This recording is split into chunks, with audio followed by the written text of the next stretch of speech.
Mwanamke, kama umeshindwa kutunza bikira yako, mwanamke kama umeshindwa kuhimili kutunza bikira yako, hebu nenda kule alokutoa bikira yako ndio akuoe.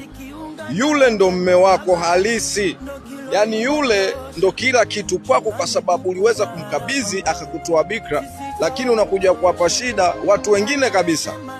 Mwanamke asiyetunza bikira yake ni aibu moja kubwa sana. Unapaswa, kwenye nchi zingine mwanamke akikutwa bila bikira anaweza kanyongwa, anaweza kafungwa maisha na kupigwa faini.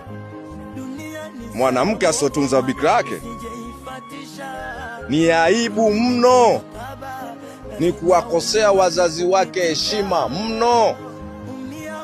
Tunzeni bikira zenu, na nyinyi wazazi muwasii watoto zenu kutunza bikira zao. Sio mnawaangalia tu vijana, mnawapiga mali nyingi, mnawaibia mali zao, akifika nyumbani watoto hawana bikira. Wazazi tunawaonya, waonyenye mabinti zenu, waonye mabinti zenu watunze bikira zao. Acheni utapeli.